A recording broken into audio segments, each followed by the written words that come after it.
Buyers, your real estate agent, the seller, and the seller's real estate agent can all be honest with you, and they can still be wrong. It's very important that you verify everything, because if you don't, you're the one that's taking the risk. So let's set this up. Buyers have a 10-day due diligence period in Arizona, and in Florida, they have a 15-day due diligence period. What does that mean? It means that it is a free look, minus the earnest money, but it's a free look to inspect everything and ask as many questions as possible to really understand the health of the house, how it operates, the HOA rules, if there's been additions, what the permits were, if there were permits. There's so many things to understand when you are inheriting a house from someone else. Now, keep in mind, the seller wants to sell the house. And I'm not saying that sellers are liars by any means. That is not what I'm saying. I'm saying, for example, in Arizona, they might not always disclose that they've seen scorpions in a house.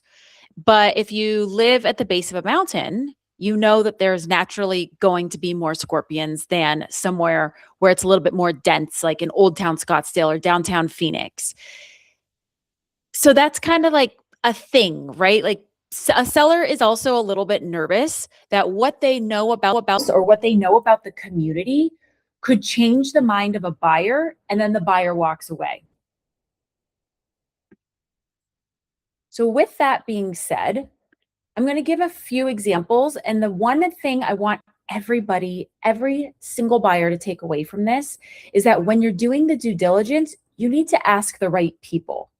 Asking your real estate agent, the seller's real estate agent, and or the seller, we are only giving as much information as we can get. And like I said, we could be honest with you, but it might not be the correct information. So I just want to be very clear that due diligence isn't about distrust. It's about protection, because nobody is going to care about your home purchase more than you. So we just want to trust the process, verify the facts, and make sure that we don't get lazy. So here are some areas where I think buyers get lazy and where I've seen buyers get lazy. And all of a sudden, there might be some surprises when they close on the house because they were relying on the people who were the middlemen and or the messengers instead of calling the people they should have called directly. So again, we're going to go back to this HOA situation because in Miami, there are tons of condo buildings. And of course, there's plenty of homes that are within an HOA, and same in Scottsdale. So when we are the buyer and we have a seller disclosure in front of us, that seller disclosure, for example, it is just your initials and your signature on the seller disclosure. This is what I should say. It is just acceptance and acknowledge that you've received the document. It doesn't mean that you agree with anything on there. Now, same with the HOA addendum. The HOA addendum is to be filled out by the seller. Most real estate agents fill it out for their clients because we know what questions to ask. If I ask a seller to go get me, the transfer fee, the disclosure fee, the prepaid amounts, and the capital improvement fees, what are the pet restrictions, rental restrictions, and I start getting into the weeds, they kind of look at me like, what? So I do have a template that I've created that I send to my seller, and I ask them to get these questions answered. Because recently I had a seller who I represented. I was on the phone with the HOA and I had the seller on the line with me. This HOA was rather complicated. There were 3 HOAs in this community, and there is a percentage that every buyer has to pay in order to close on their property, and it's 1% of the purchase price. So writing that down was a 1%. And then there was another that was a quarter of 1%. And it was very complicated. So I was on the phone asking the HOA, how do I write this in the addendum? It turns out that the buyer gets to the closing table and the numbers that the HOA gave me were incorrect. She had me put, I think, not enough zeros in the percentage. And what did that do? That came back to me because I filled it out. and I will keep my seller out of this, but I was the one who ended up having to pay a few $1,000s to fix this because it's the day before closing. The buyer never once, which I didn't represent him, the buyer never once called the HOA. He was relying on the HOA addendum that was filled out by the seller side, myself, but with the seller present. And when we got to the HOA or the closing table, the HOA numbers were incorrect. He should have called. That is his responsibility as the buyer to make sure that he understands the cost to purchase in this community, right? Obviously, I am a little bit bitter about that because I had to take on that fee, and I will have changed my ways now. But at the same time, I really just don't think that it's any real estate agent's responsibility to make up the difference because the buyer didn't do his due diligence. So questions from a buyer to a seller regarding an HOA could be about pets. It can be about rental restrictions. It can be about costs. It can be about parking in the street overnight, parking in your driveway overnight. There's just weird rules that HOAs have. And the seller might just say, oh, yeah, it's this. It's not anything. I've never had to worry about it. I don't really know, but this is what I think it is. The seller's not reading the CC&Rs. The seller's not calling the HOA, just like the buyer's not reading the CC&Rs and or calling the HOA to get the answers directly from the horse's mouth, if you will. And that's why this is so important, because when the buyer asks their real estate agent, who asks the seller's real estate agent, who asks the seller, who's just going off of like their experience or their memory from when they bought it 10 or 15 years ago, it's not really helping the buyer out. So buyers, I want you to do your own due diligence. I cannot stress this enough. Another really good example are renovations and or permits. Some buyers are very strict about a house that does not have permits. That is an immediate deal breaker. And typically as a buyer, we try to find that out up front so that you don't go under contract and get excited and then you only to cancel. But some buyers don't care. You know, this structure was added, the house was added, the pool was added. We didn't do it properly, meaning to code or through the city to get permits, because that's a really long process. I mean, that can take a year, you know, depending on what city you're in. And some buyers are okay with it and some aren't. But if you're the type of person who would get permits, I think it's really easy to assume that the seller got the permits because there's some projection involved, and you're simply assuming that the person would operate as you do. And that's not always the case.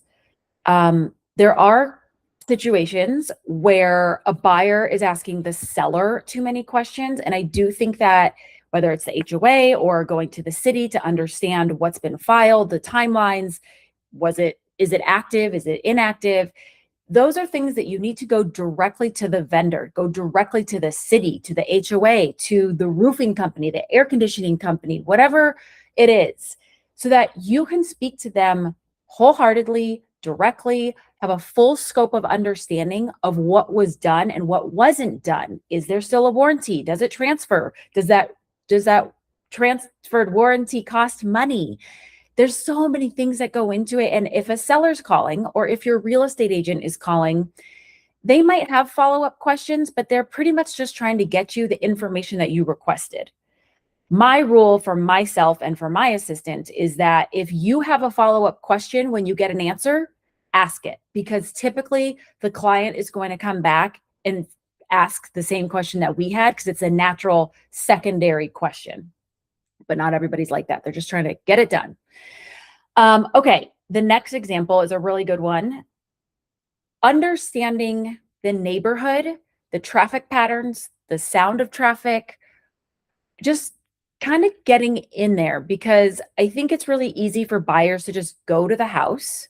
And if you see it on a Saturday morning at 10 a.m. or a Tuesday at 2 p.m., those are kind of off times in the world, right?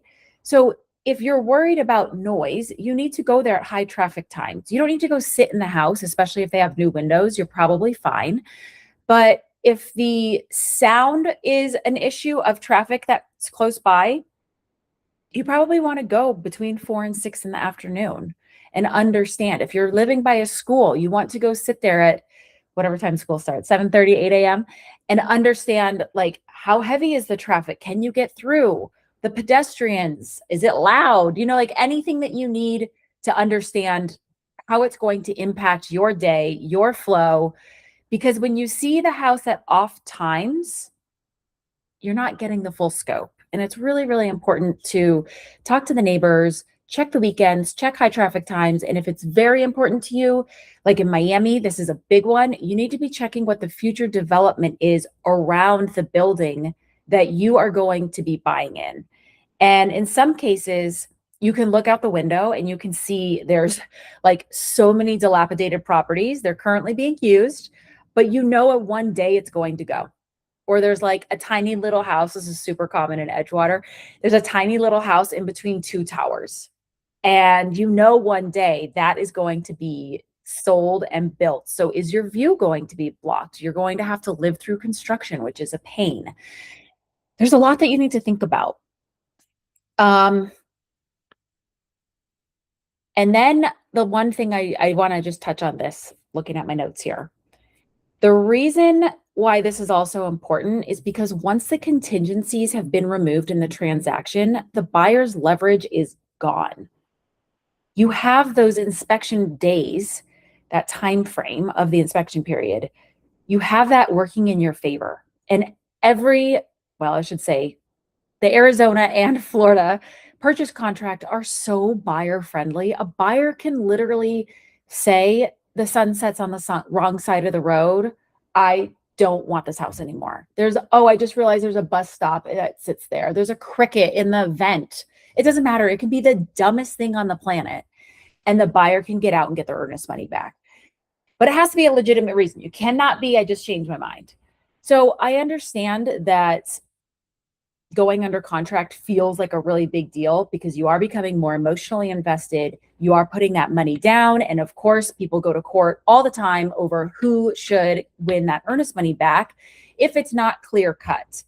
And once you get to a certain point in the transaction, and of course, once after you close, there's no turning back. Like I said, your leverage is gone. So making sure that you ask all your questions, but you need to ask your questions to the right people. That's what I want to stress here. I mean, that you should ask the questions, but it needs to be to the right people. I feel like this is a two-piece advice. We want to make sure that you're asking professionals when needed, ideally professionals who have worked on the house, if that comes into the history of the house at all. You want to double check your key items, and we're not assuming anything. We're not, again, operating out of projection. We're confirming. So I guess I'll just kind of wrap this up now. And I just want to let you know that due diligence isn't being difficult. It's protection. It's being informed. It's really understanding what the health of the house is now so that you don't have huge bills and surprises down the road. And the only way you can do that is by making sure that you have a full understanding. And we're not trying to go crazy. And, the seller most likely is not trying to hide anything. Sometimes sellers just don't know. And of course, if the real estate agent is trying to get questions answered for you, they might not live in the community. They might live on the other side of town. They might have never sold in here. They might be a new agent. They would have no idea. Right? Which is why it's important that if it's an older house in an older community, you get a sewer scope. We need to understand what's going on under there.